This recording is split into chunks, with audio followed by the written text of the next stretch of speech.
the true face of humanity. So don't be a hypocrite. Advice ko sa inyo yan, don't be a hypocrite. Be the beacon of blessing for humanity, of course. Ladies and gentlemen, here at the Monument Purpose may we acknowledge and please give a round of applause for the Honorable Jesus Dinaray Artist Mayor, together with Sir Dr. Francis Dino Marcos.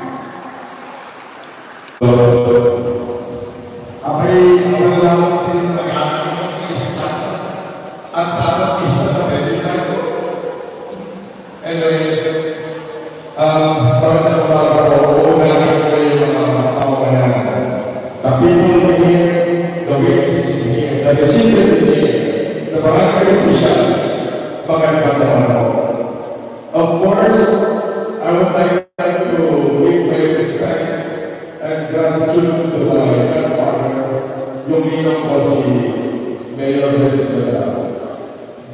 Palakpakan yung Mayor nyo. Gusto ko lang itong sabihin na ako kasama ng buong organisasyon at Pilipino Parliament International at ang Secretary Esperanza ay gagawin po namin ang lahat mapagsilbihan natin ang bayan ng Ramon hanggang ang kamuli-muli ng tao na malabo ang mga ay mapalinaw namin ang Panginoon. Kasi pininiwala ko a better Filipinos for a better Philippines. Paano ka natin ang magiging better kung malabo ang Panginoon? Paano ka magiging better kung hindi ka nakakatayo sa higaan mo? Ito po, ulitin ko for the final words. Pasalamatan po natin ang mga sapagkat ipinaunawa nila sa akin na kailangan ko po namin ang kapahulugan bago magpunta sa mas maayong ito. Maraming salamat po sa inyo lahat. Mabuhay po kayo at mabuhay ang bayan ng Ramon. Happy Christmas!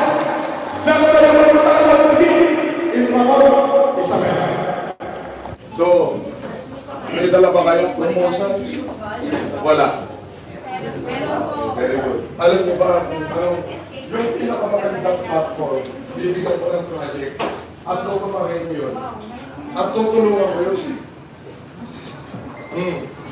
Pinaghandaan niyo ba yan o basta sinulat nyo lang? Basta sinulat nyo lang yata yan eh. Nagmamadali.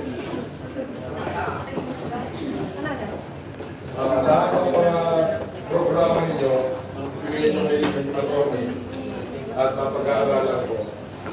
Lahat yan ay as long na maganda in the best for all, especially kung hindi magiging makasarili at makikinabang yung inyong mga constituent, then each of you will receive 1 million from me.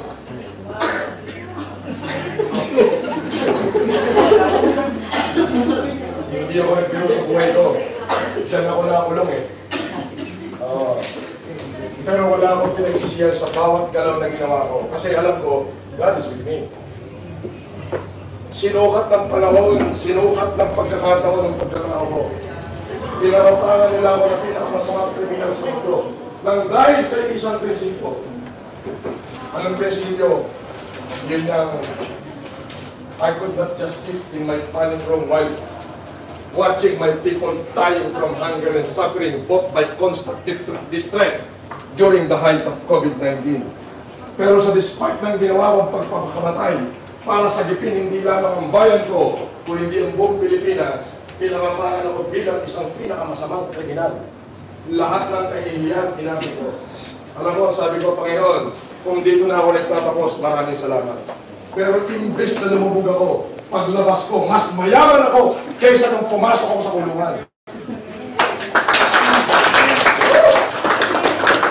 At ang mayamanan na yan, hindi ko ipagpagamot, lalo na sa inyong mga batang pinuno. Ay, kasi ito yung pagkasa ng bayan, sabi ko sa iyo ko lang. Kasi ngayon ang kabataan, sila nangunguna sa atin. political eh. So, being thankful to Atty. Lagaran, she is having a really hard time convincing me to be here. Alam niyo ba na maya ipinaliliwanag niya at Ormo sa akin na dapat itong mga SP chairman, magabayan, dapat may sumuporta sa kanila. Kasi yung SP chairman, pag hindi kasundo ni Kapitan, wala ng project si SP chairman. So hindi man kayo bigyan ng project ng mga kapitan nyo, ibigyan ko kayo. Anyway, lahat ng proposal nyo, ibigay ko kay Atty. At sabi ko nga, yan, magtutuloy yan. Hindi lamang sa salita, kundi sa gawa. Kung kaya kong magtapon ng hundreds of millions in nationwide humanitarian, kaya ko siguro mag-spend ng 19 million, 19 lang kayo sa tingong